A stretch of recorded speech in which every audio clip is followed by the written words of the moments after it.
Okay, good afternoon and welcome to State Government Committee for Tuesday, March the 29th. And members, the calendar reads our final calendar, but that doesn't always mean that this could be our final day, does it? Does it, Representative Beck? He concurs with me on that. All right, with that, let's turn to our attention to Mr. Teal. Mr. Teal, you're the clerk. Would you give us the roll, please? Representatives Alexander, Beck, Bricken, Carr, Carringer, Chisholm, Cooper, Halford, Helton, Holsclaw, Halsey, Jernigan, Johnson, Littleton, Marsh, Moon, Powell, Wendell, Vice Chairman Eldridge, Chairman Kiesling. Mr. Chairman, you have a quorum. Great. We have a quorum. So with that, let us turn our attention to you, the members. Are there any announcements from you or any personal orders? All right. Yes, we do. Yes, Representative Carringer, you're recognized. I just wanted us to remember our colleague, Representative Alexander, who's still out from having some surgery. So if you're watching, we just want you to know that we're thinking about you and praying for you. Yes, thank you very much for that. And also in our prayers, let us remember Chairman Wendell.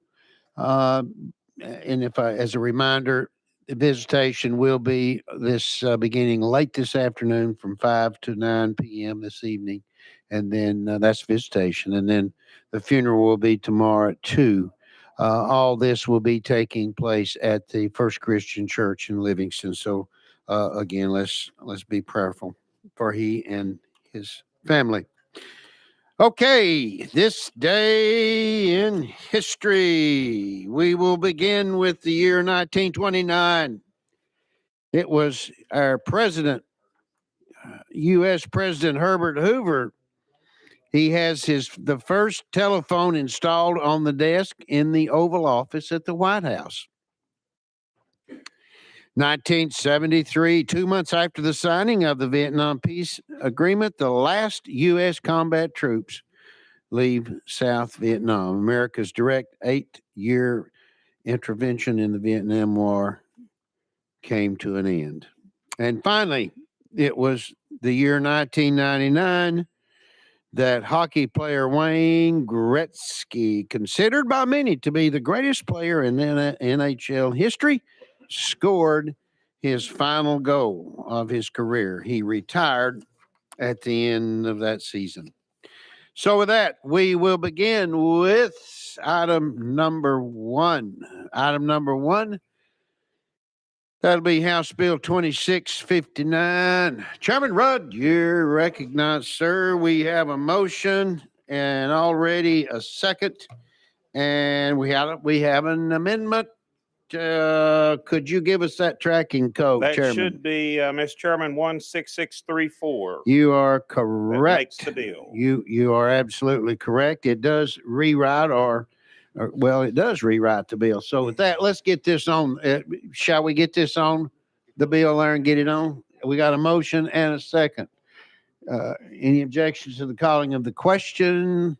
Those in favor of Amendment 16634, please say aye. Those opposed, like sign. The amendment now moves on to the bill, and Chairman Rudd, you are recognized, sir. Thank you, Mr. Chairman Committee. Good afternoon. This hereby today, this amended bill 2659 on behalf of Speaker Sexton. This legislation is brought to require that the entity that contracts with the mega site of West Tennessee to report certain information to the State Building Commission, as well as to the speakers of the Senate and to the Speaker of the House. This report is what this requires, certain information to be given to make sure that all current and existing state labor laws and other contractual laws are being watched over and are being followed. And that's what the bill does. All right, very good. Good explanation. Members, any questions to Chairman Rudd? All right, got a call for the question on the bill. I see no objections. Let us vote. Those in favor of House Bill 2659 as amended, please say aye. Those opposed, like sign. Ayes have it. you. We've got a recording, and let's do the no vote. Please record, clerk. We need to get that recorded. And motion or that passes, and you're moving on to calendar and rules, Chairman. Item number 2, House Bill 2397 by Representative Mitchell, and we will move that to the heel of the calendar then. Move to the heel of the calendar. Item number 3, members. We've got Chairman Holtzclaw. Where is Chairman? Is he here? Yes, he is. Chairman Holtzclaw is here. We've already got a motion and a second. We've got an amendment. Chairman, give us that drafting code, please. You done surprised me. It's 016083. That is correct, sir. So it rewrites the bill. Let's get it on the bill. We got a motion, we got a second. Any questions to the sponsor on the amendment? Got a call for the question. Let's get it on. Those in favor, please say aye. Those opposed, like sign. The amendment now moves on. Amendment 16083 moves on to the bill. With that, Chairman Holtzclaw, you're recognized. Thank you, Chairman. HB 819, the purpose of this bill is to correct a provision in our law regarding the minimum markup of high proof alcohol in wine, which alcohol is 10% and wine is 20%. Basically, it removes the provision of law which created the exception for case discounts. With that, I renew my motion. All right. Chairman renews his motion after following an explanation. Any questions to the sponsor? Oh, yes, we do. Chairman Carr, you're recognized. Thank you, Mr. Chairman. We've been going back and forth on this bill, and I really appreciate everybody working this to get this worked out between these. And I hope it comes out good for all parties involved, and we hope that maybe this will settle everything and we'll get everything done and going. But I really appreciate the parties working out on this, Mr. Chairman. Thank you. Thank you, Chairman Carr. Further questions? Quick, got a call for the question. All right, I see no objections. Let us vote on House Bill 819. Those in favor, please say aye. Aye. Those opposed, like sign. Ayes have it. And it moves on to calendar and rules. Chairman Holtzclaw, congratulations, sir. Thanks, sir. Just remain standing right where you are. Excuse me, seated. Item number 4, House Bill 1689. We do have an amendment. We've got a motion and a second on the bill. And we got, could you give us that amendment drafting code, sir? It'll be 15018. Spot on. That is correct. So, do I hear a motion? Got a motion and a second on the amendment. Any questions to the sponsor? I see none. No objections to the calling of the question. Let us vote. Those in favor of Amendment 15018, please say aye. Those opposed, like sign. Ayes have it. We have that on your bill, Chairman Holtzclaw. You are recognized, sir. Long awaited, about 3 calendars, 3 weeks to get this on there. HB 1689 is a premier resort anonymous bill that allows unique identities to sell and serve alcohol. With that, I renew my motion, Mr. Speaker. All right. He renews his motion following his explanation. Any questions to the sponsor? We got a call for a question on the bill. I see no objections. Let us vote. Those in favor of House Bill 1689 as amended, please say aye. Those opposed, like sign. Ayes have it. And you are moving on to finance, Ways and Means, Chairman. Thank you, Chairman. Thank you. Have a wonderful ride. Okay. We're going now to item number 5, House Bill 916 by Representative Chisholm. We have a motion already and a second. No amendments, members. So with that, Representative Chisholm, you're recognized. Thank you, Mr. Chairman. This bill prohibits the use of solitary confinement for pregnant inmates and inmates who have given birth within the last 8 weeks. It also prohibits the transfer of a pregnant inmate from a jail to a state penitentiary or branch of a prison for safekeeping unless medically necessary. And with that, I renew my motion. Representative Chisholm renews his motion. Do we have any questions to the sponsor? I see none. Got a call for the question. We do. Speaker's nodding his head over there. So we've got a call for the question. We are ready to vote on House Bill 916. Those in favor, please say aye. Those opposed, like sign. Ayes have it. House Bill 916 moves on to calendar and rules. Representative Chisholm.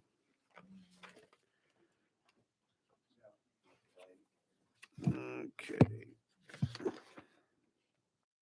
Item number 6, House Bill 2676 by Chairman Zachary. Good to have you with us today, Chairman. I see you. We'll get a motion and a second. We do. We got it. Got a motion and a second. I see this one is carrying an amendment. Would you please give us that drafting code? Yes, sir, Mr. Chairman. Good to be with you. Drafting code 15615. Wonderful. That is correct. We have a motion. Thank you for that motion. And we also have a second. So it does. How do you want to handle this? You want us to go ahead and try to get it on the bill immediately? It Are does you make ready? the bill. Yes, that'd be great. You're ready for us to move on that. So let's do that. I see no objections to that. Let us now vote on Amendment 15615. Those in favor, please say aye. Opposed, like sign. Ayes have it. We have that amendment on your bill. Chairman Zachary, you're looking great today, sir. Thank you for being with us. You are recognized. Thank you, Mr. Chairman. It's good to be in your committee with you, sir. Members, the very simple bill, this simply provides for further transparency for emergency purchases as is defined in the bill that are approved by central procurement by requiring reporting to the Physical Review Committee. The 10 reporting requirements are included in this section, and it also provides a path to a hearing if necessary. That'll be glad to take any questions. Very good. Thank you, sir. Where is this sit? Yeah, I recognize. I see you, Representative Powell. Just one moment, please. Well, where's this sitting? And I'm sorry, apologize. In the Senate over on the other side, Chairman. Mr. Chairman, Are they moving along with it? Sir, I truly have no idea. Do not. No, Okay. sir. Just thought of that. All right, Representative Powell, you're recognized. Thank you. I guess my question is for emergency purchase. I mean, this could be like we saw, obviously, emergency purchases were necessary during the pandemic. Would this cover such instances such as that? And then a follow-up question is, I'm curious why this there's a fiscal impact increase. Are we anticipating a emergency crisis or why is there that? Chairman. Thank you. Good question. Section 1B defines emergency purchase. It means a state agency purchase made during an actual emergency arising from unforeseen causes without the issuance of competitive solicitation. So that's the definition of emergency purchases. And regarding the fiscal note, that'd be a question for Representative Powell. Okay, so this is an ongoing, essentially anticipated emergency situations such as the one we saw. This would provide more oversight for those types of contracts. I know there was some pushback on, say, purchasing of those masks, the sock masks, infamous sock masks. This would prevent situations such as that, in your opinion? Chairman. Thank you, Mr. Chairman. Wouldn't necessarily prevent the situation you referenced, but it would require those contracts, those single source contracts to be reported to fiscal review if it falls under the definition of emergency purchase. Representative Powell, follow up. He says no. Any other questions to the sponsor?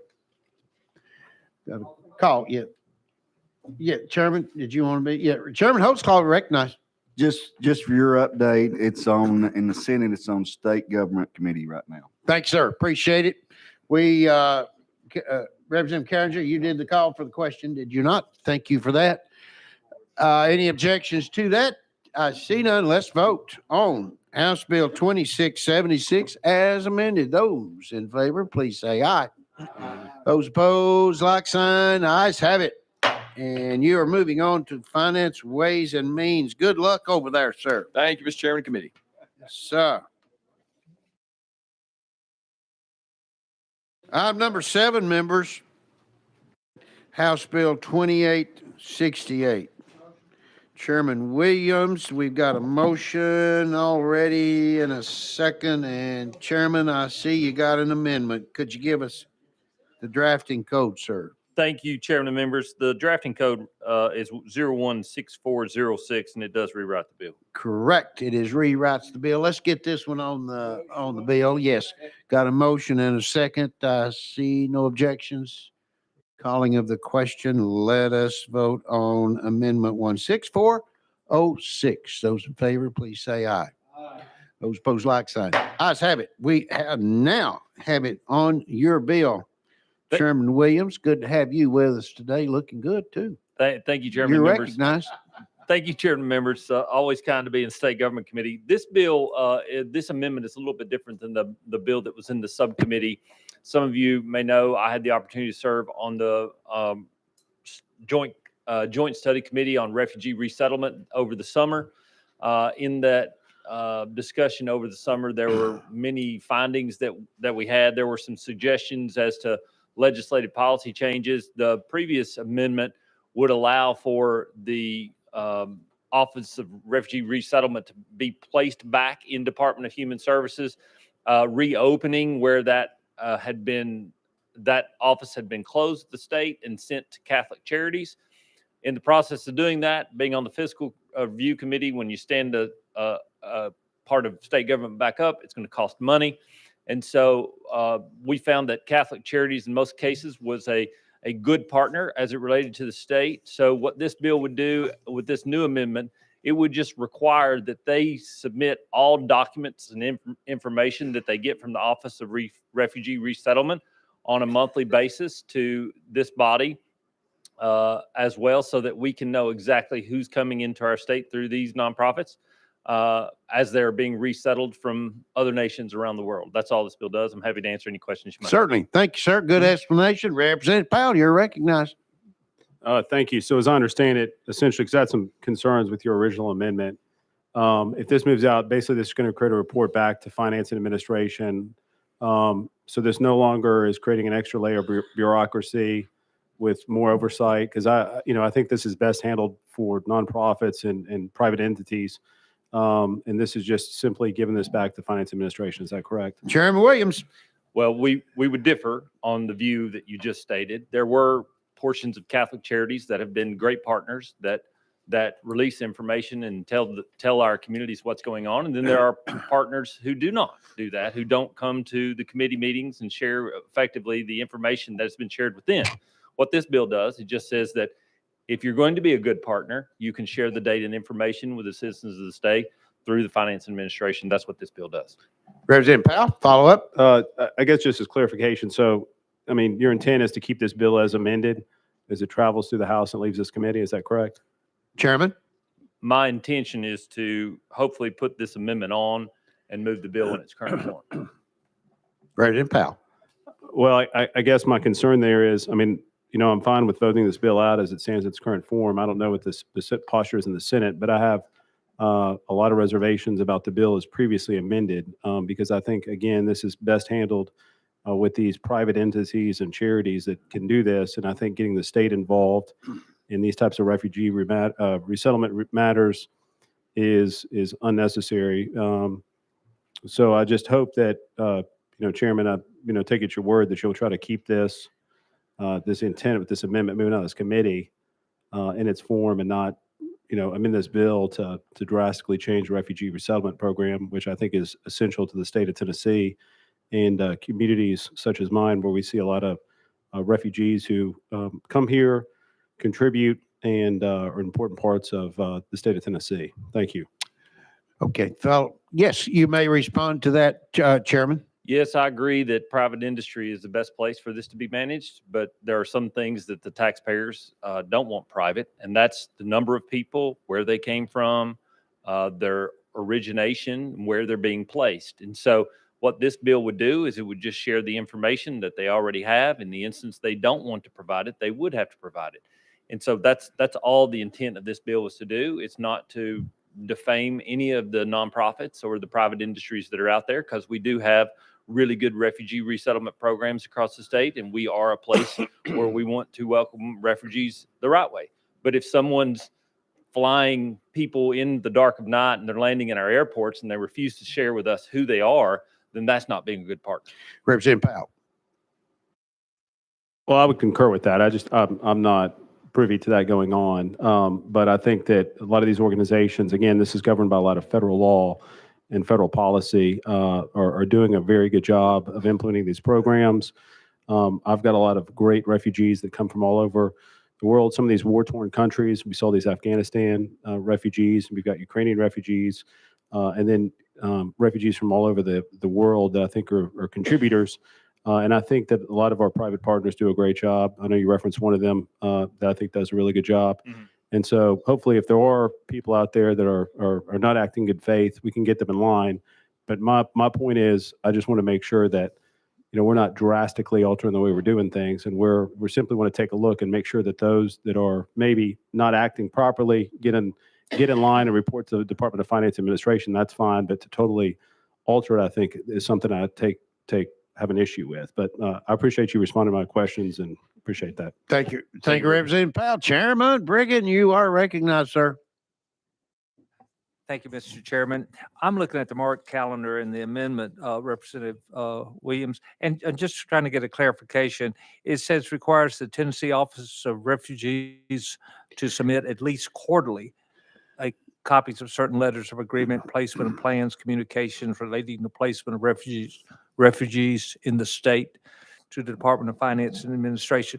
So just trying to get a clarification. It's the Tennessee Office of Refugees Catholic Charities? Chairman Williams. Thank you for that question. Under the Bredesen administration, that office used to be housed here in the state.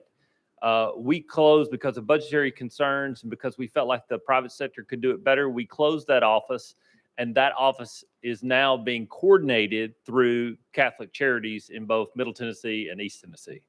And so, but the Office of Refugee Resettlement is actually a federal bureaucracy that gives authority or has the authority through the states to implement the settlement procedures of the federal government. And so the state entity would be now currently housed in with Catholic Charities directly from the federal government. Chairman Brigham. Okay, so we are requesting Catholic Charities to provide this report.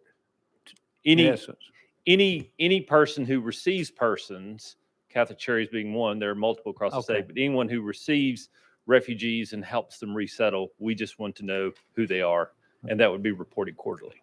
Mr. Chairman, Chairman Brigham? is it quarterly reporting or monthly? Chairman, Thank you. proceed, please. Yes, I misspoke earlier. It is not monthly. It is quarterly. It's described in Section 4 of the bill. Okay. Thank you. Mr. Correction so noted, and thank you, Chairman Brigham. We are now moving on to our favorite, Chair Lady Littleton. You're recognized. Thank you, Mr. Favorite Chairman. I just thank you for bringing this. Since I've been here, we've worked on transparency on almost everything. So I feel like we need to know who's here and why they're here and when they leave. And thank you for bringing this. Thank you, Chair Lady. Further questions to the sponsor? We have a call for the question on the bill. We're ready to vote, aren't we? I see no objections. Those in favor of House Bill 2868 as amended, please say aye. Those opposed, like sign. Ayes have it. You are moving on to, wow, where is he moving on to? Calendar and rules. Yeah, I see it now. Calendar and rules. Thank you, Chairman. Congratulations, sir.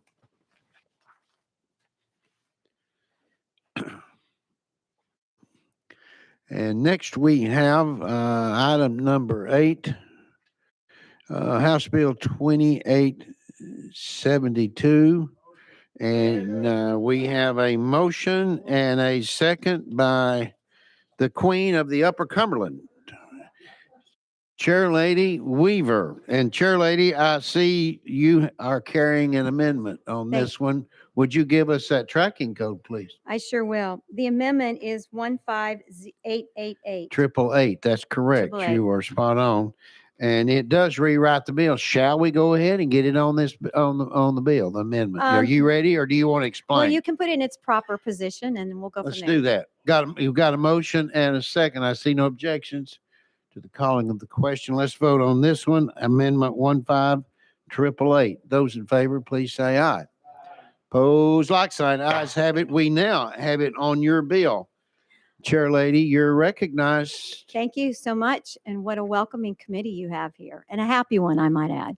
So, but I just basically, last week when you guys are so busy, you had to, I think I was the next bill up, and so we had to close the committee. And in the meantime, the bill was in the Senate side, so I'm giving you a history here, and they amended it over there. And the amendment has come to my attention that the Senate bill, when it was amended, it gutted the bill. So it really kind of took out the soul and the heart of what we were intending to do. And I just wanted to explain this to you on the record because this was a piece of legislation that was given to me by a constituent as well. And I feel that they wanted to be heard. And so that's what I just want to do here, if you don't mind, sir. You may proceed, please. It now leaves, quote, it now leaves the state of Tennessee subject to what we saw in Richmond, Virginia, and Raleigh, North Carolina, which is the complete lack of respect for laws passed by their legislative body and undermines the will of the people. This amendment came to the Senate sponsor by the Tennessee Department of Environment and Conservation. And it seems to me, in my humble opinion, that this action was taken by another branch that basically limited the will of the people once again. We have successfully, by adding this amendment, we opened up a Pandora's box for every monument to become an endangered species. I just wanted to express to the committee, we have work to do on our history monuments, and that's what this bill seeks to do. So next year, Lord willing, I will come back and we'll work even more so that we can protect our historical monuments for my grandchildren, for your grandchildren, and generations after that. So thank you, Mr. Chairman, for giving me the patience to express the feelings of the constituent who brought this bill. Thank you. So it's off notice. Thank you. Thank you. The sponsor takes this off notice. Please so note. All right. Thank you for being with us.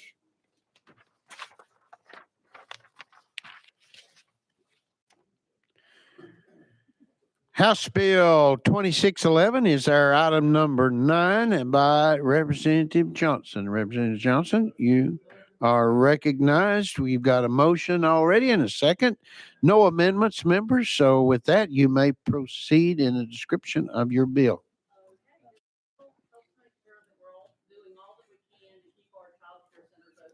Bring that mic, I'm sorry, bring that mic just a little bit closer, please. Doesn't get Thank that you. close. Thank you So I very bent much. down. Much better.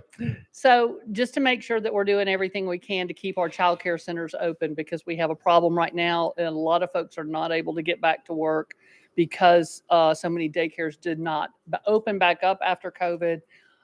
They're expensive to operate, a lot of things that prevent them from staying open. And what this bill does is, for a large group of child care centers, it allows them to stay open. There are child care centers across Tennessee that are nonprofits, but if you are a nonprofit and not registered as a religious nonprofit, you have to pay for an independent audit to the tune of about $9,000 or more per year. It's very prohibitive for these organizations that are trying to keep their costs low, that so all families can attend and still pay for those independent audits. And it's the same information that they have to put on their Tax 990 forms, and those are available to the public, and it just keeps them from having to pay for that independent audit. The cost is keeping child care centers from either opening back up or expanding at a time when we desperately need them so the folks can get back to work. I believe that charitable organizations that provide childcare independent of a religious institution or education institution are the only childcare agencies open subject to the audit requirement, and this is a significant financial burden to those agencies, and it's not shared by any similar situated organization providing the exact same care. In context, in my district, there is a childcare called Little Oaks Academy, and it's housed in the old St. Mary's Hospital. It's just off its campus. It is closed, but it's where the nuns used to live that worked at St. Mary's. And so it's a 2-story facility. Currently, they're only using the bottom floor, and they have about 100 students or daycare clients there. They had the ability to increase to 50 or 100 more, but the cost of this audit is really prohibitive as they're trying to keep care down. It's probably a lower middle class working neighborhood, and they want to make sure that families can afford that care in their neighborhood. They could grow by 50 to 100 kids, like I said, and there's another facility in Knoxville, same thing, only it's in East Knoxville, and they are probably in danger of having to close if this continues. And so what we can do here is take the opportunity to help expand daycares, let other daycares start up that are this nonprofit type, and keep the ones that we have. So families will have an option and a good option for their kids. And that's what this bill does. Thank you. Thank you, sponsor, for that explanation. And I may have asked you as it came through departments and agencies, forgive me, I can't recall, but notice that the administration had flagged it. Can you give us a reason why they're flagged? They've got it flagged on you. Just maybe the fiscal note. The fiscal note. There's 100 of these daycare facilities. They have to register at $144 a year. This change in their situation also takes away that registration fee, and so there is a $1,400 fiscal note on it. It has passed in the Senate and it's passed on the Senate floor at this point. Okay. Good. All right. Oh, yes, we do. Okay, Chairman Jernigan, you're recognized. Thank you. Representative, are there other agencies that are exempt from this? Yes, audit? fire, hospital. I've got a list of them here. There are multiple other political parties and candidates are exempt here. Volunteer fire departments, rescue squads, community fairs, county fairs, district fairs, things like that are also exempt. So we're just adding daycare to the list. Right. We're Okay. adding daycares that are not religious affiliated. Thank you. Very good. Follow up, Chairman? No, he says not. Yes, we do. Chairman Bricken, you're recognized. You're up. Thank you, Mr. Chairman. And again, at the subcommittee, I spoke against this bill. Certainly, I certainly believe in the value of audits of nonprofits. The information on a 990 and the information on an audited financial statement is substantially different. The disclosures, the information dealing with conflicts of interest and such, you will never find on a 990, but you'll find on an audit.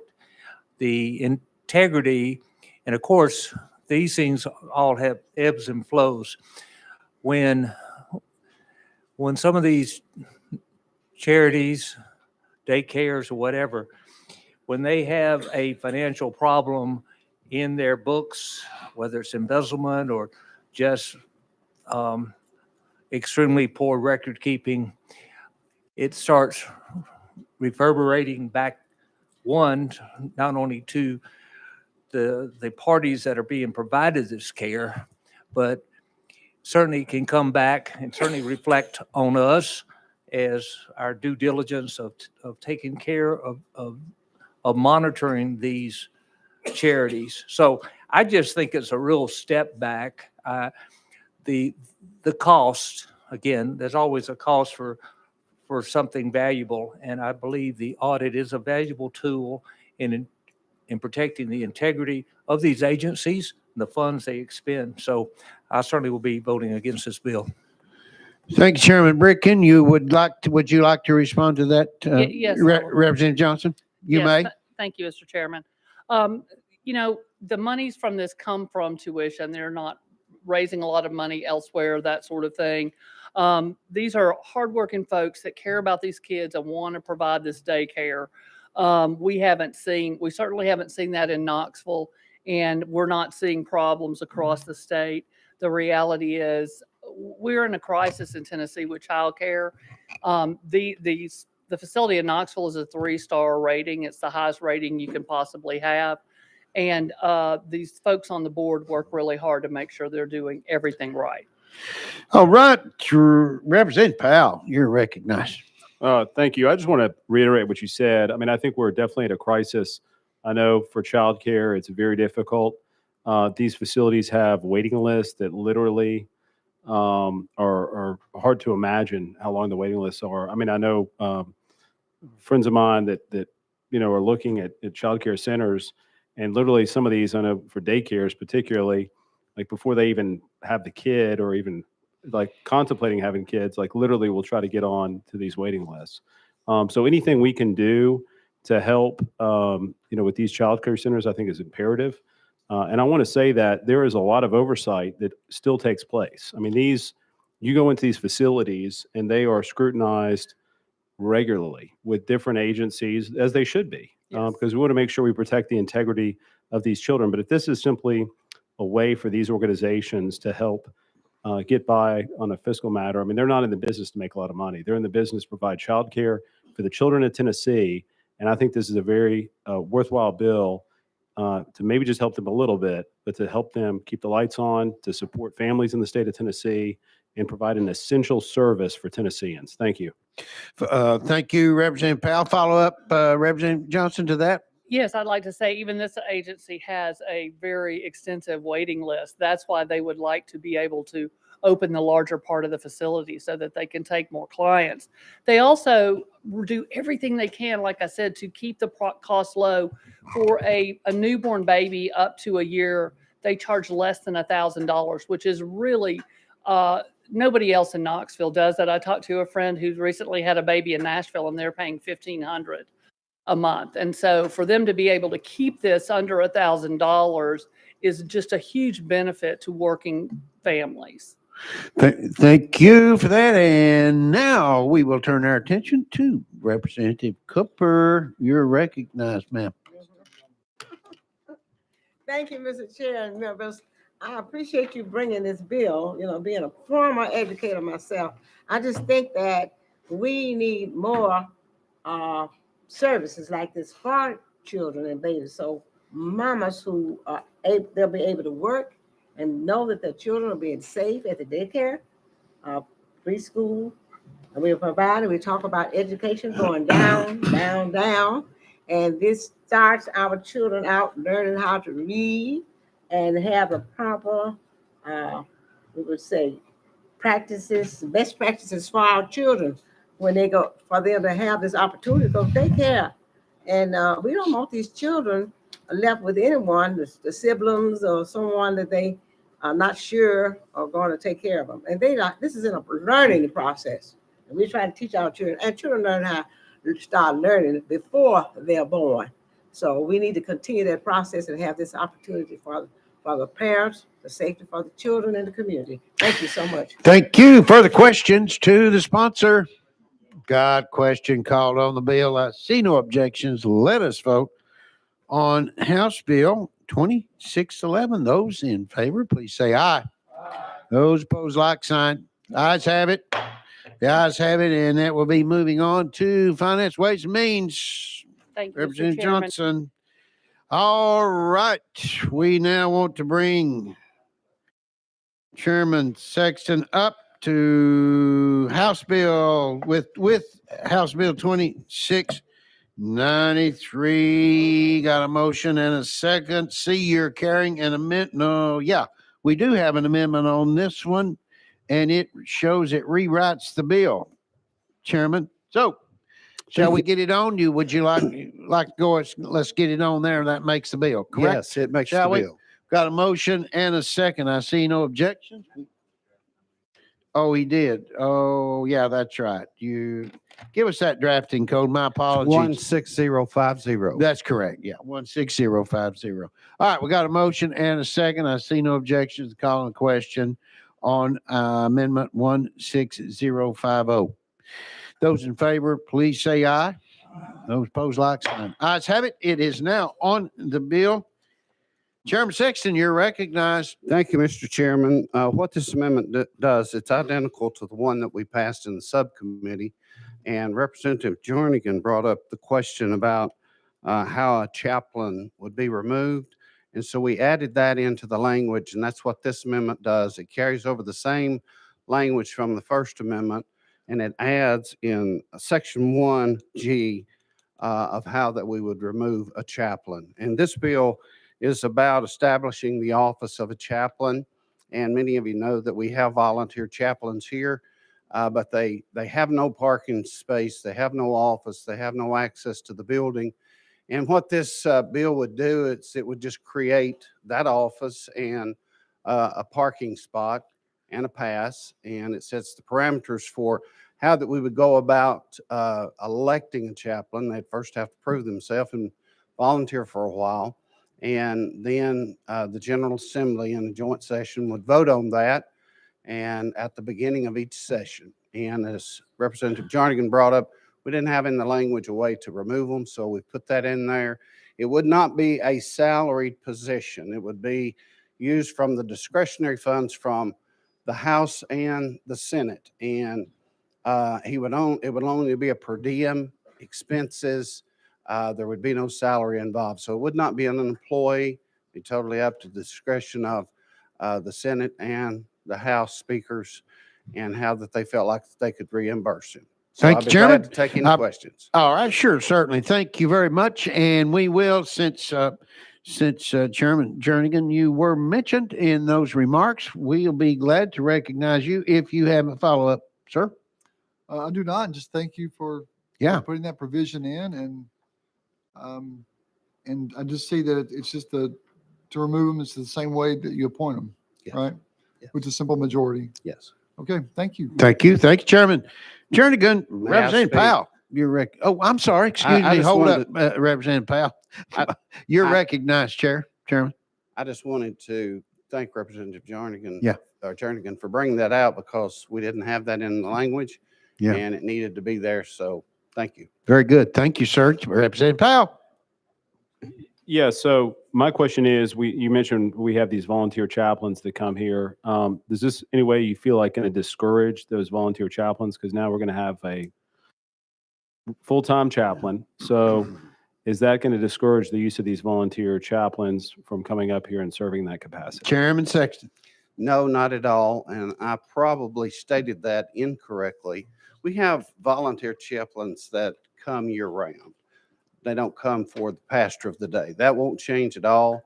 Pastor of the days will still be here like they always have been. We have Capital Commission. We've had other volunteer chaplains that have come and served, all week.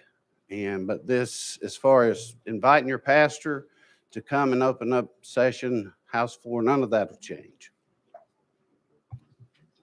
Okay, Representative Powell, follow up. Thank you, Chairman. I guess my concern here is I feel like, we've been able to function as a body without this position. And now, this, and I get the purpose, but this does, place a cost on the state of Tennessee. And I think we've been able to function without this capacity. I mean, I can see potentially opening up a parking spot for a rotating set of volunteer pastors, but I just hate the process of actually selecting someone into this position in full time when I feel like we've done a good job of having chaplains of the day and when necessary, folks up here to serve in this capacity. So I appreciate what you're doing, but I just oppose this using state funds for this method. Thank you. All right, next we have Speaker Johnson. You're recognized. Thank you, Mr. Chairman. Representative Sexton, you've been here several years. Do you think one chaplain is enough? Chairman Sexton. Well, since I'm leaving, it's probably not. Follow up to that, Speaker. Thank you, Mr. Chairman. No, he says no. Other questions to the sponsor?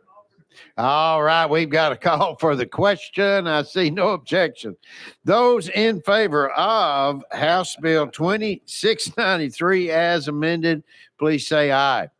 Those opposed, like sign. Ayes have it, and those noes to be recorded to the clerk, please.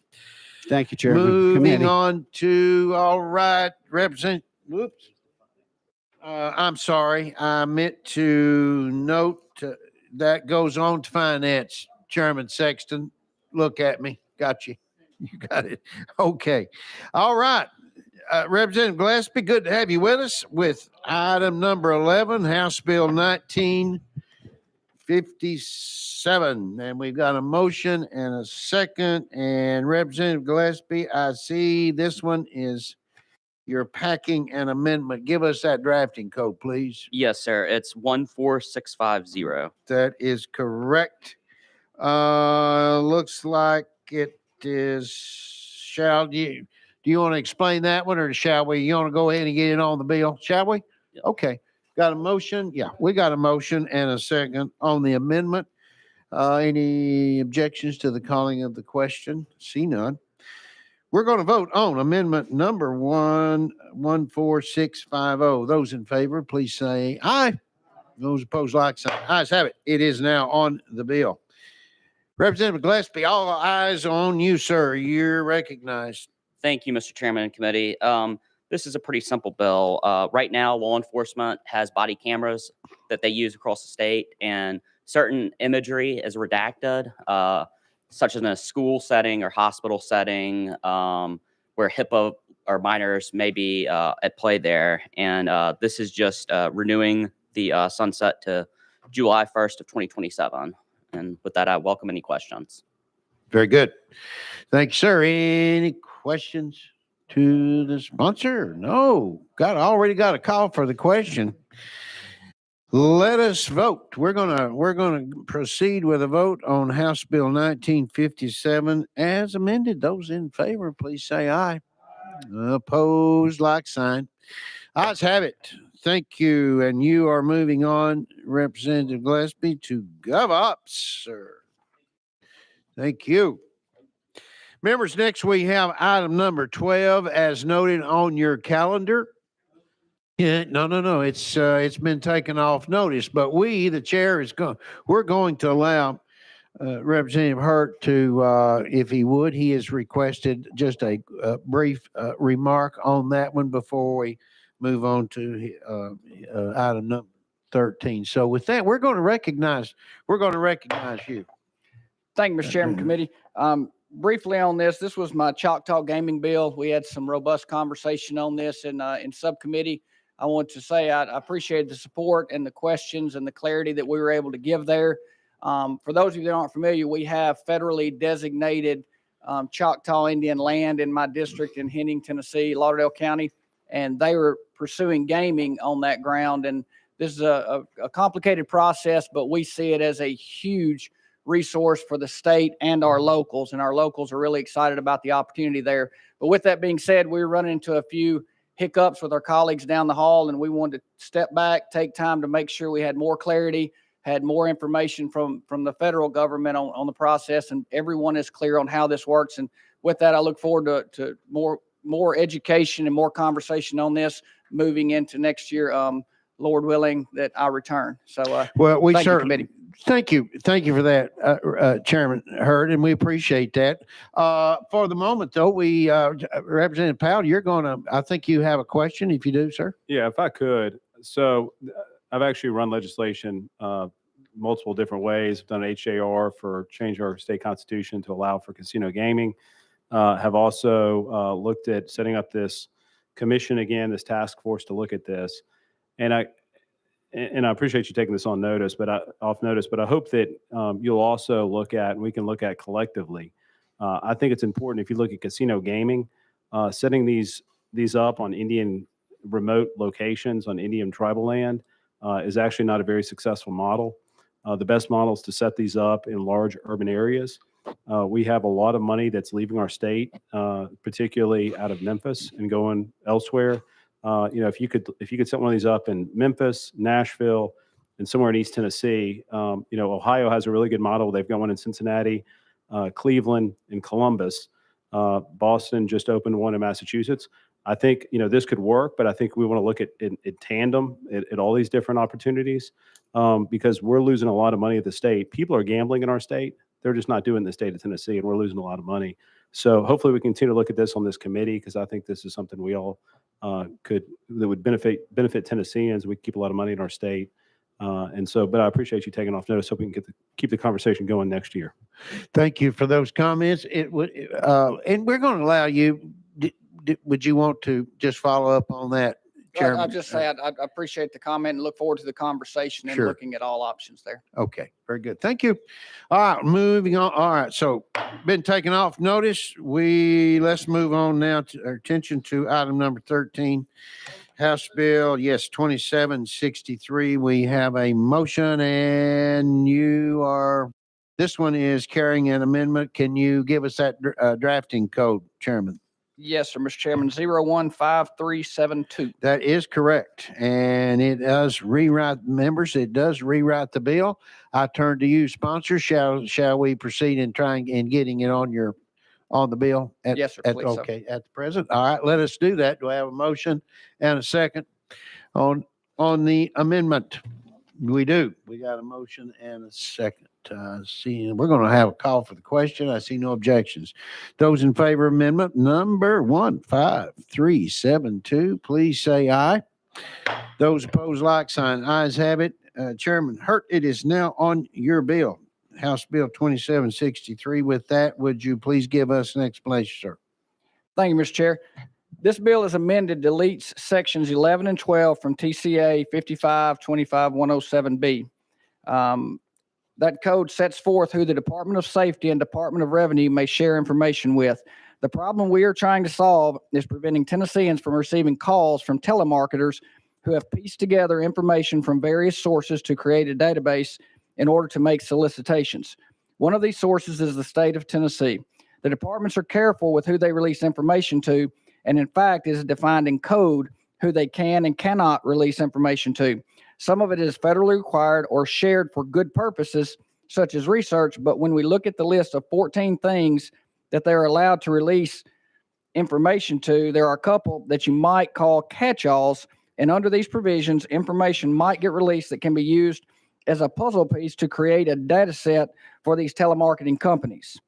Imagine a jigsaw puzzle on a table, and the telemarketing companies are putting the pieces of the puzzle together to form a database that contains the information they need to make these phone calls. The information from the department is one of those puzzle pieces, and the others may be voter records or people who have opted into telemarketing preferences, and they put all of this into a pool of data, and they manage the data, aggregate the data, and they cross-reference it, and then you get a call trying to sell you something. We are not solving the problem with this bill, but we are contributing to the solution by trying to take away one of those puzzle pieces that a data aggregator may use to build their database. The Department of Safety and Revenue are okay with the bill as amended, and auto insurance companies we have spoken to are okay with the bill as amended. And with that, Mr. Chair, I'll renew my motion. Thank you, sir, for that explanation. Questions to the sponsor? Yes, we do. Representative Powell, recognize. So I was going to say, this is a great bill. Happy to sign on to this. I did something similar here in Nashville and to protect cities. Basically, people are going into police departments and getting this information from accident victims. They were using that information to not only try to solicit them, but particularly to get their information to try to get them, to some sort of medical pain clinic. And it was a tremendous problem. Had friends that were in automobile accidents, and literally the next day they'd been bombarded with phone calls. And so we put an end to that practice. And now there's another loophole that you're working on closing. Great piece of legislation. We've got to stop all these different phone solicitations. I know I get scam calls nonstop. I hear this from constituents constantly that they're fed up with getting so many different phone calls. But it's a shame when people are involved in these situations with the Department of Safety where they're vulnerable and are upset. And then the next thing they're getting bombarded with phone calls through no fault of their own. So I appreciate this. Happy to sign on. It's a good bill. Yeah, thank you. Thank you, Representative Powell. Further questions to the sponsor? Call for the question. We do have a call for the question. I see no objections. Those in favor of House Bill 2763 as amended, please say aye. Those opposed, like sign. Ayes have it. And Chairman, you are headed to that great committee, GovOps, sir. Thank you, Mr. Chair. Congratulations. All right. Next, we have item number 14, House Bill 71 by our friend, Representative Doggett. It is good to have you with us today, sir. Thank you, Mr. Chairman. It is an honor to be before you. Well, you're very kind. I see We've got did I not hear a motion? Yes, I did. Motion and a second. Chairman Doggett, I see though you're carrying an amendment. Could you give us that drafting code, please? Gladly, sir. 14790. Perfect. All right. And what your pleasure would be then to get it on the bill at the present time, or shall we do that? Absolutely, it does make the bill. I got a motion. Do we not? Got a motion and a second on the amendment. Any objections to the call on the question? Amendment, we are voting on Amendment 14790. Those in favor, please say aye. Those opposed, like sign. That amendment is now on the bill, on your HB 71 bill. Chairman Doggett, you are recognized, sir. Well, thank you very much. What this bill does requires that county jails be reimbursed for housing state parolees awaiting a parole revocation hearing. Thank you, sir, for that explanation. Could you go dig just a little bit deeper for the chairman? A little bit more explanation or background on this one for me. Yes, sir. Very well. Gladly. So currently right now, if someone is out on parole and they violate that parole, they will be picked up and sent to our local county jails. They will sit in that county jail awaiting for this revocation hearing. It could be a couple weeks. It could be as much as a month. During that time frame, those parolees are sitting there on the local dime. Even though these are state parolees, the locals are paying for their housing. It wouldn't be until after the revocation hearing that the locals would be able to start reimbursement. And so we're doing this so while they're there and they are state parolees, that our local jails and taxpayers will not be footing the bill there. Good bill, as far as I'm concerned. Thank you for bringing it. Yeah, this will be certainly a help. Any questions to the sponsor? Yes, we do. We sure do. Yes, Representative Carringer, you're recognized. Thank you, Chairman. Not really a question or anything. I just want to thank you for bringing this bill, representing Knox County and being very involved in our sheriff's office there. I know how much this means to our local sheriff offices and also entire county. So very much in support of this bill. And thank you for bringing that. Thank you, Representative Carringer. Okay. All right. Do we have a call for the question? We do. We got a call for the question. I see no objection. We're going to vote on House Bill 71 as amended. Those in favor, please say aye. Opposed, like sign. Ayes have it. And this one is headed to calendar and rules. Chairman Doggett. Thank you. Stay put. And he is also now fixing to present to us members, House Bill 2571. We have a motion and a second, and this one has an amendment which actually rewrites the bill. Shall we get it on for you? Yes, sir. And then you can describe it. All right. Got a motion and a second on the bill. I see no objections. Let's get it on. Or on the amendment, I'm sorry. Amendment number 14293. Is that correct, sir? Yes, sir. Okay, he concurs. All right, those in favor, please say aye. Those opposed, like sign. Ayes have it. Amendment 14293 is now on the bill. Chairman Doggett, you're recognized. Thank you, Mr. Chairman and committee. We are seeking to implement a training supplement for our county jailers, the correctional officers. Currently, right now, if you're a certified post police or sheriff's deputy in this state, each year you attend a 40-hour in-service course. After that 40-hour course, you will receive an $800 training supplement.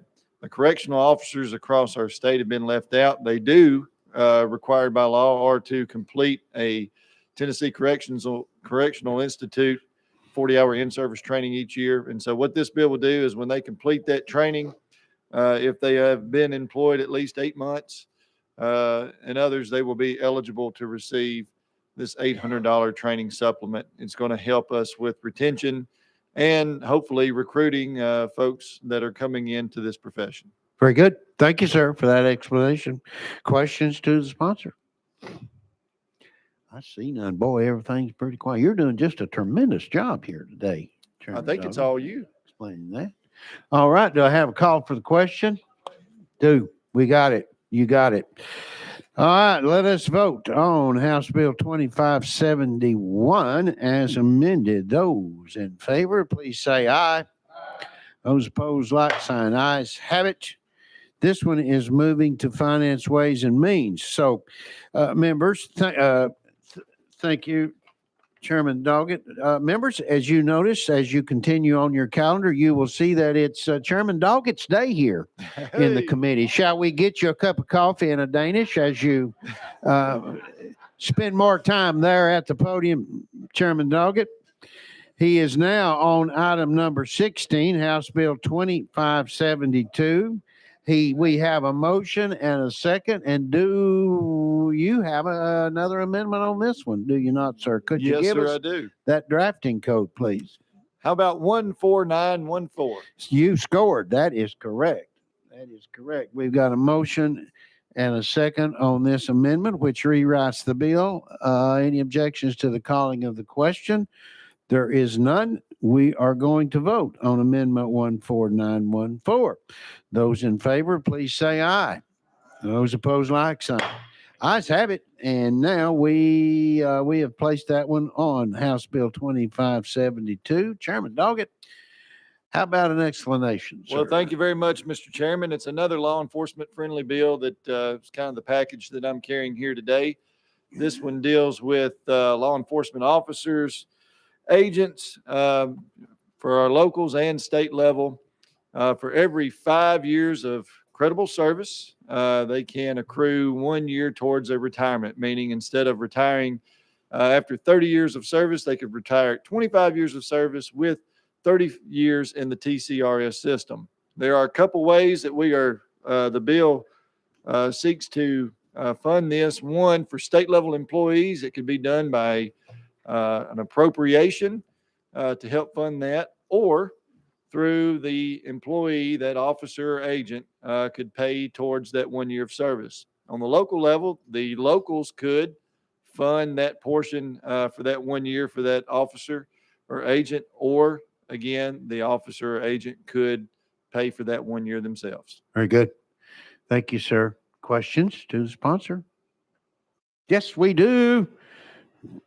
Representative Cooper. Thank you, Scoot Mr. Chair. that. Yeah, And you're members, recognized. I wonder if you thought about teachers being included in this Tennessee retirement consolidation legislation that you're presenting today. Would you want to respond to that? I can. That's Chairman? a great question. My bill just simply focused on law enforcement. I'm sure that there are others out there that may have something that look at other different factions of across the state and locals as well. Well, thank you for bringing this legislation. Maybe we can include teachers, maybe at a later date. Thank you, Mr. Chair. Thank you, Representative Cooper. Chairman Halsey, you're recognized. Thank you, Mr. Chairman. Yeah, the school teachers stole the police retirement back in 1976. So that's a whole nother ball game. I was going to ask if the officer pays it on the tail end of a career. I got a bill through a couple of years ago. It allows retirement at 25, but you take a hit for it with TCRS. If it's closer to the end of their career, is this actually enough money if the officer paid for the contribution to TCRS for 1 year to make up for that? Chairman that Doggett. cost? Thank you, Mr. Chairman. Excellent question. Yes, sir. That is correct. They could pay towards that. If they're in year 23 and they wanted to pay for those extra years of service, they could pay that under this bill. Follow up, Chairman Halsey? He says no. Chairman Jernigan. Yes. Yes, sir. You're recognized, Chairman sir. Doggett, I'm for your bill 100%. Looks like fiscal review put a small fee on it. It's 47 million. You have a pretty good relationship with Chairman Hicks? Chairman Doggett, you want to respond to that? He sits right in front of me on the floor, and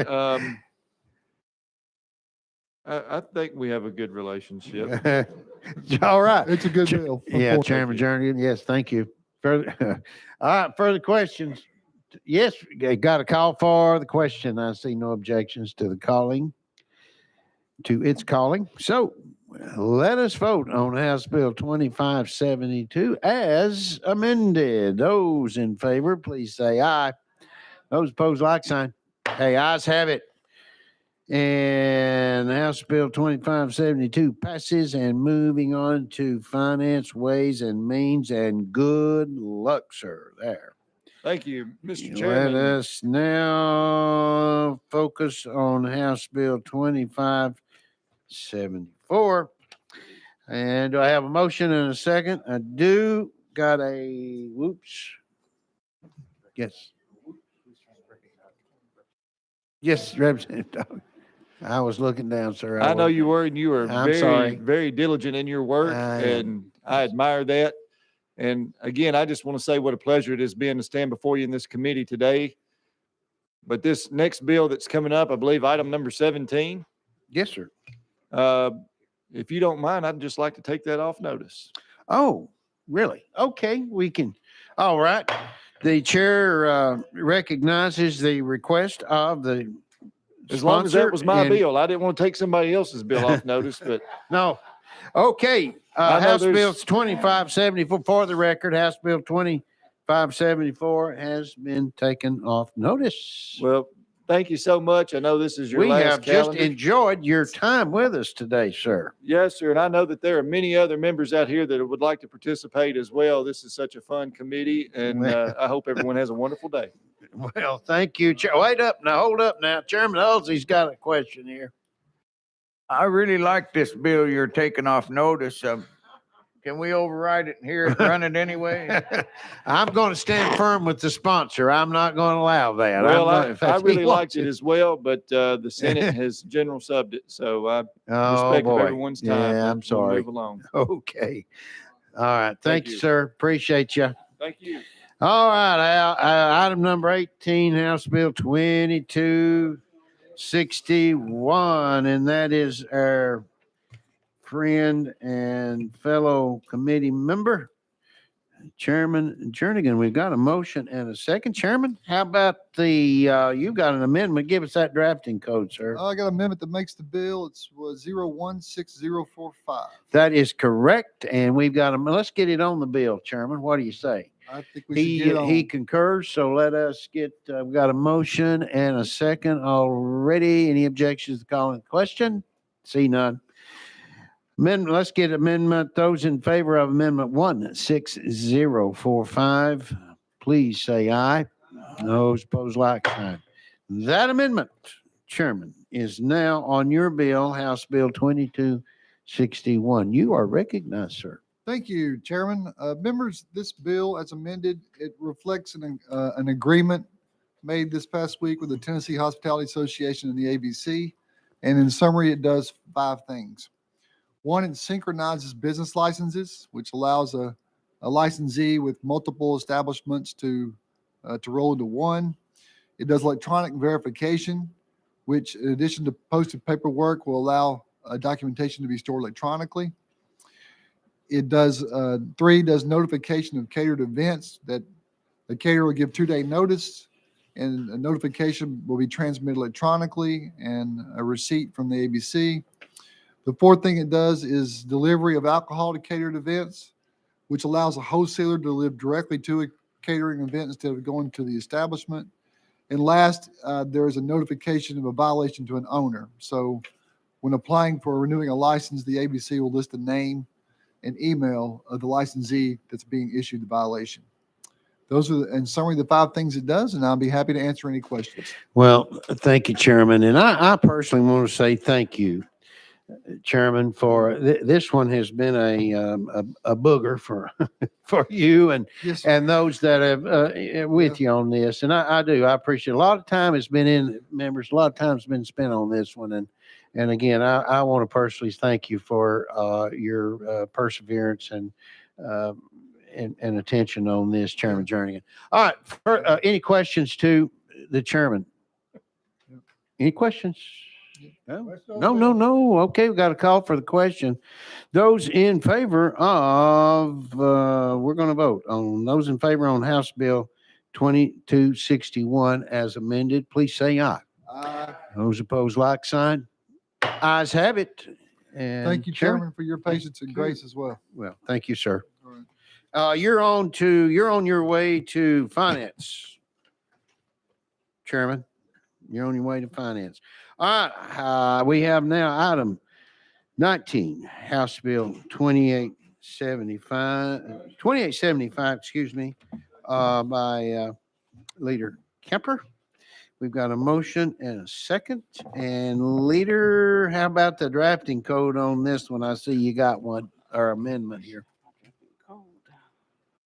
Take your time. Thank you, Mr. Chairman. Drafting code 016458. That is correct. Your pleasure on this, shall we? You want to go ahead and get it on the bill while while we've got the train rolling here? I would, Mr. Yes, Chairman. she says yes. Do I have a motion and a second? Yes, we do. We have that.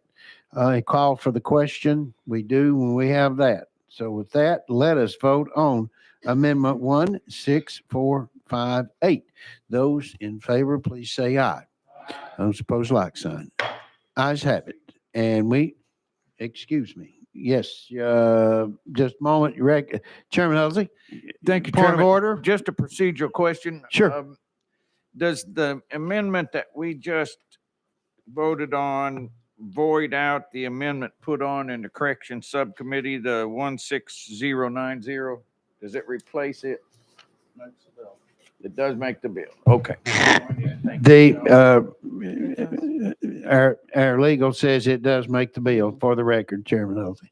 So, okay. It does. So now that we have that one amendment, Leader, all eyes are on you. You are up. How about an explanation? Thank you, Mr. Chairman. Mr. Chairman and members, first, I want to take this opportunity to thank everyone that has helped me on this bill. To include the subcommittee who gave me a lot of grace to try to get it right, working with TDOC, the Sheriff's Association, Healthy Free Tennessee, March of Dimes, and a host of doctors and nurses to make sure that we get this right. It is truly a collaborative effort, and everyone at this point, all parties are in agreement, which is why, Representative, this is a new amendment that that rewrote the bill. We had another opportunity to meet with the Sheriff's Association, Healthy Free Tennessee, March of Dimes, to come up with something everybody can agree to. And that's what this amendment does.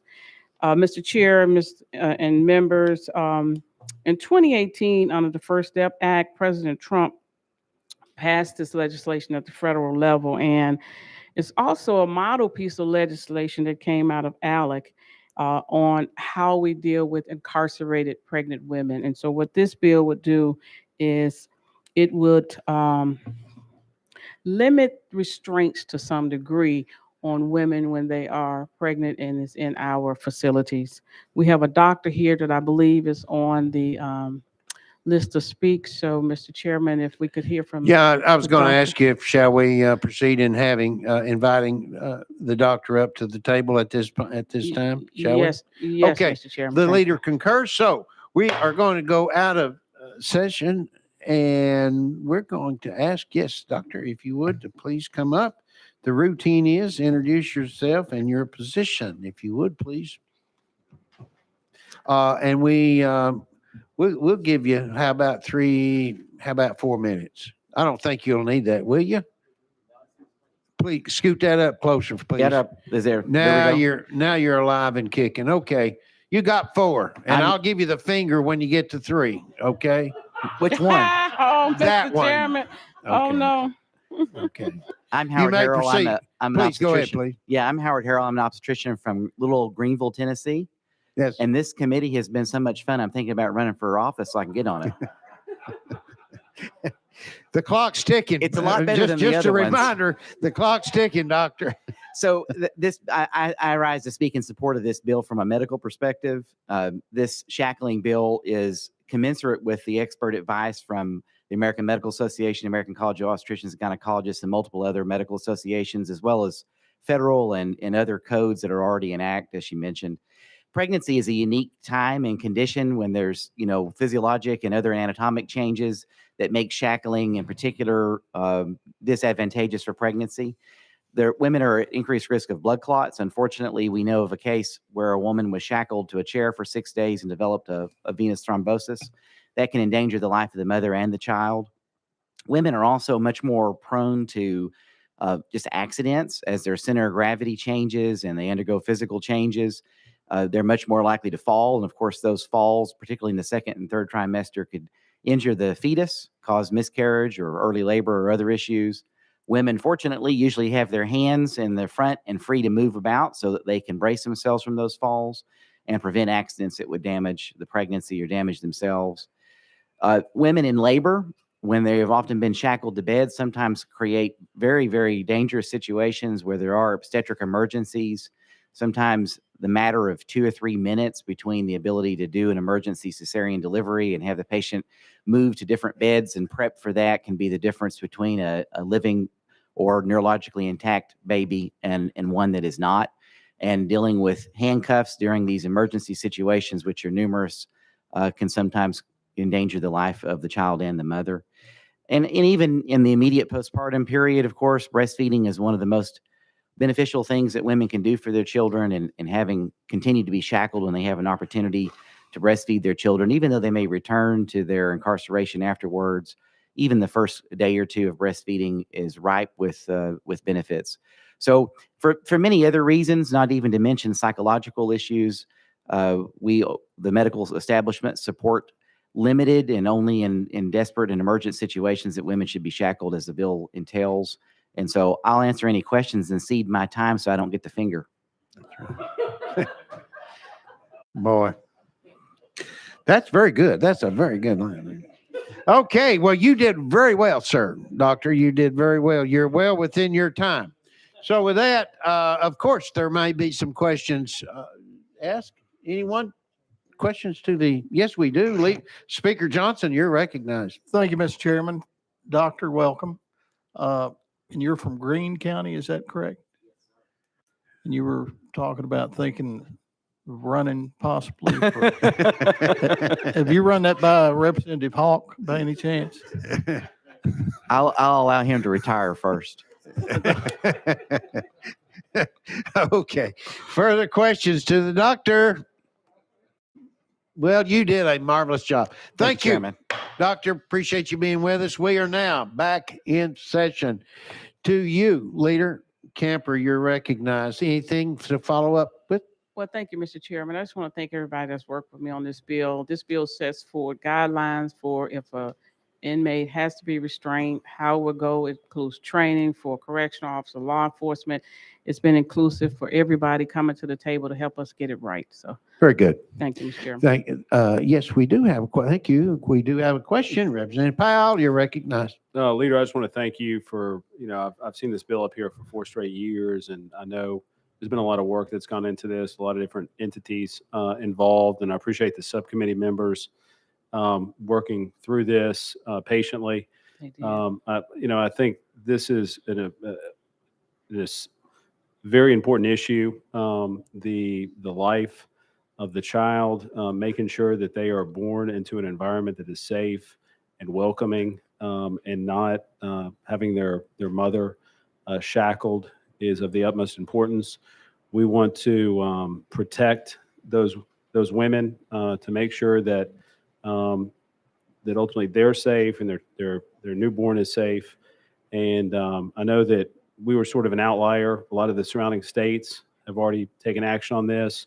You mentioned President Trump did this at the federal level. We've heard from the Department of Corrections, supports this and this change. And then also, I know the sheriffs have worked through this to all come together. So I want to commend you on working through all these different issues. And I think this is something, when I first found out that we were actually shackling pregnant women in the state of Tennessee, I was shocked and mortified. But I think this is something that really is a step in the right direction for the state. And hopefully we continue to do more along this issue. But it's a great day, great bill. Appreciate you launching this. Thank you, Representative Powell. Further questions to the question? We got a call for the question. Yes, we do. I see no objections. let us vote on House Bill 2875 as amended. Those in favor, please say aye. Those opposed, like sign. Ayes have it, and you, leader, are headed to calendar and rules. Thank you. Thank Mr. you. Thank you, Mr. Chairman, members. I really appreciate it. Thank you. All right, item number 20 brings us up to House Bill 2241 by Representative Freeman. And we've got a motion and a second. And Representative Freeman, you have this one's carrying an amendment. Is that correct? Yes, sir. Thank Could you give us the Chairman of the drafting? committee. I have drafting code 014976. All right. Okay, very good. Thank you for that. You want to go ahead and get it on, Bob? Okay. Representative Freeman, let's move. If we got a motion and a second on the amendment, we do. And any objections calling the question on this one? I see none. We're going to vote on Amendment 14976. Those in favor, please say aye. Those opposed, like sign. Ayes have it. It is now on the bill. Okay, Representative Freeman, you're recognized. Thank you, Chairman. So this bill increases population figures so that Shelby County is distinguishable from Davidson County in statutes using older census numbers. It doesn't change the original intent of any of the legislation. It just changes the census numbers to bring it up with the current census numbers that we just had released. So it's a pretty simple cleanup bill. With that, I get ready for any questions.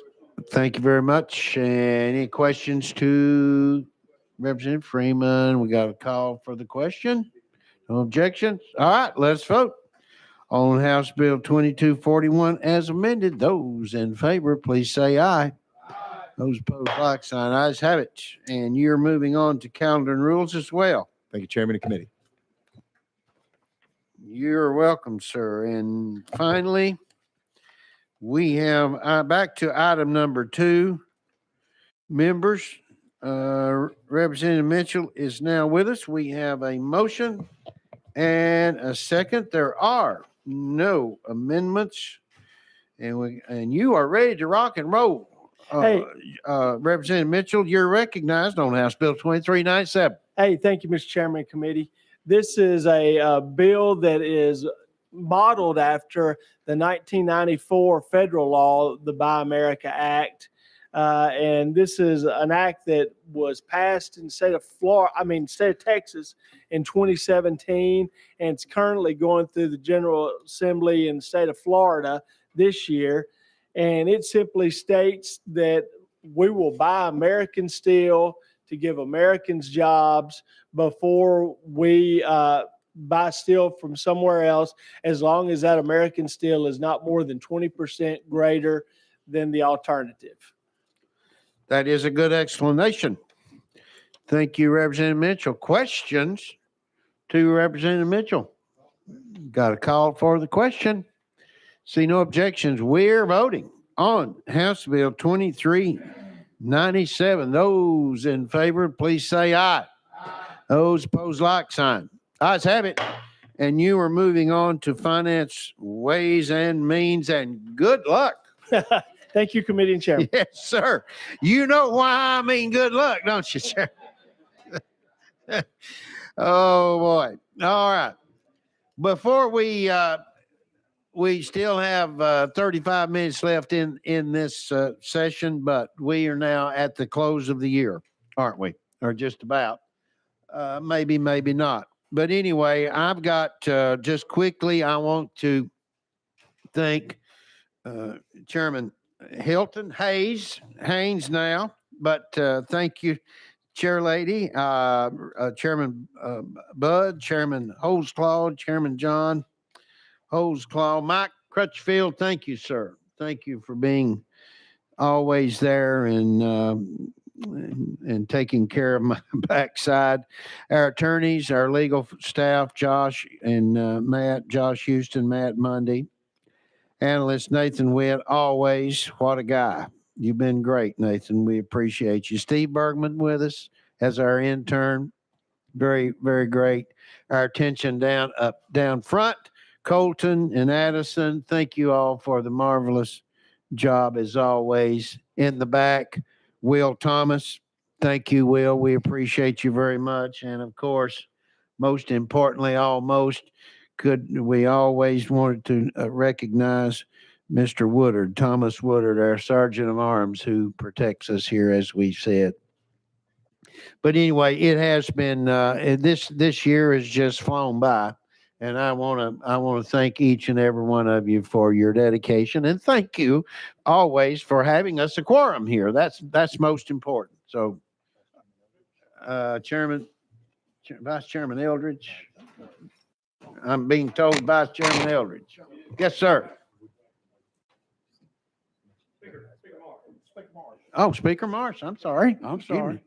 Well, I think we're all going to say the same thing. You've done an excellent job, and it's been very, very entertaining. Thank you very much. It's been the most entertaining committee I've ever been on, and I appreciate the fun very and the much. good hard work you've done. Thank you very much. I appreciate it. I'm blessed with y'all. Thank you very much. All right. Yes, Chair Lady Littleton, you're recognized. Thank you, Mr. Chairman. I also want to thank you for all the had in this committee. It's always fun, and you do a great job. But I also want to thank your Vice Chair, Rick Eldridge, who has done an excellent job as well. Absolutely. Yes. Thank you. Yes. Vice Chairman Eldridge, you're recognized. Well, I do want to thank everyone. It's been great. This has been one of the best committees I believe that we've had since I've been here, and I thank our chairman for that and everything, and I'm thankful he hasn't had to give any of us the finger. So, Oh, I'll never live that one down, will I? Okay, so let us, this committee, well, I need a motion and a second. Okay, got a motion and a second. And what we're going to do to adjourn. Now, the committee is closed, subject to the call of the chair, which may be forthcoming. We never know. We'll know within the next 48 hours. Okay, and y'all know what I mean. Thank y'all very much. Appreciate you.